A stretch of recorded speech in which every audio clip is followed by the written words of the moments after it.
دور کے بہت بڑے عالم تھے اور اللہ نے ان کو حافظہ عطا فرمایا تھا۔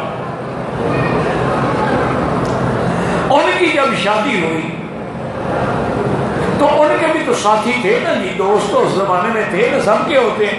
تو صبح دوستوں نے کہا کہ حضرت ہمیں اپنی سہاگ رات کا تو سنائیں، رات کیسے گزری؟ شاہ جی کی آنکھیں سرخ ہو گئی، فرمایا شرم کرو، خدا کی قسم اگر میرے نانے کی سنت نہ ہوتی میں کبھی شادی نہ کرتا۔ یہ عالم کی شان ہے کہ اس کے پیر سر پہ رکھ کے بیٹھتا ہے، لیکن سنت ہے۔ اللہ نے توالد و تناسل کا سلسلہ رکھا ہے، ورنہ یہ کوئی ایسی چیز ہے کہ جس سے آدمی فخر سمجھے اور لوگوں کو کس سے سنائے۔ بس حلال ہے، حلال ہے، یہ سمجھے کہ اللہ نے میرے لیے حلال کیا ہے، گناہ سے بچنے کا ذریعہ ہے، میں شریعت کے خلاف کوئی قدم نہ اٹھاؤں۔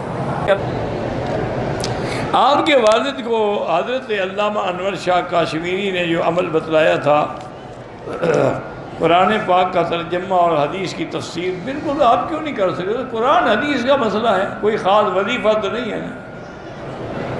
لیکن بہرحال یہ ہم نے دیکھا ہے کہ جو چیز کسی بزرگ نے کسی کو بتائی ہے اس کے اثرات الگ ہوتے ہیں۔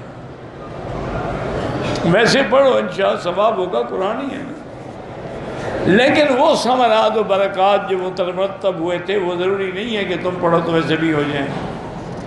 وہ تو علامہ صاحب کوئی معمولی آدمی تو نہیں تھا۔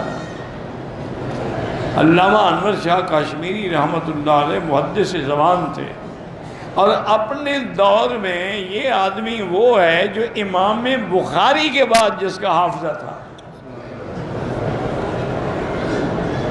ایک دفعہ دارالعلوم دیوبند کے اساتذہ نے کہا کہ حضرت ایک کتاب ہے جامعۃ الازہر مصر میں، ان کی لائبریری میں، آپ جائیں اور اس کتاب کو نقل کر کے لکھ کے لے آئیں، چونکہ ہمارے پاس وہ کتاب نہیں ہے۔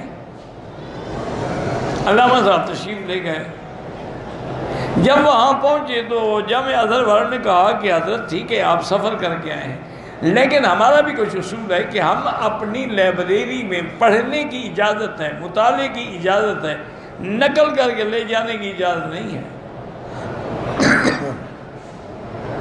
اگر آپ نقل کر کے لے جائیں گے تو ہماری ادارے میں کون آئے گا؟ پھر تو ہر جگہ یہ پہنچ جائے گی۔ تو میں اچھا بھائی کیا کریں، پڑھی اور پھر واپس آ گئے۔ علماء نے پوچھا بھی کیا ہوا؟ نے کہا حضرت وہ اجازت ہی نہیں دیتے لکھنے کی۔ انہوں نے کہا کہ پھر تو مدرسے کا بڑا نقصان ہو گیا، آپ کے مصر جانا آنا، خرچہ، ٹکٹ، اور کام بھی تو نہ ہوا نا مدرسے کا۔ اب حل یہ ہے کہ آپ اپنی تنخواہ سے تھوڑا تھوڑا ادا کرتے ہیں۔ اچھا ٹھیک ہے، سوچیں گے۔ دوسرے دن حضرت نے وہ کتاب لکھ کے محترم دارالعلوم دیوبند کو پیش کی کہ حضرت یہ وہ کتاب ہے، اب آپ اس کو بھیج کے مصر کی کتاب سے مقابلہ کروا دیں۔ وہ کتاب مصر بھیجی گئی، ان نے جب مقابلہ کیا تو ایک حرف بھی غلط نہیں تھا۔ انہوں نے اس کتاب پہ لکھا کہ ما رأینا بعد امام البخاری مثل علامہ انور شاہ، بہت لگا کے اپنی لائبریری میں محفوظ رکھی، اور آج بھی وہ وہاں موجود ہے۔ وہ تو وہ لوگ تھے جن کو اللہ نے قرآن و حدیث کے لیے اتنا حفظ عطا فرمایا تھا، اتنا مقام عطا فرمایا تھا، بڑے لوگ تھے جی۔ بس دعا یہ کریں اللہ ان کی قبروں پہ کروڑوں رحمتیں کرے، اور اللہ ہمیں ان کے نقش قدم پہ چلانے کی توفیق عطا فرمائے، اور ہم جو ایک نقل بنا کے بیٹھے اس کو اللہ اصل کا رنگ عطا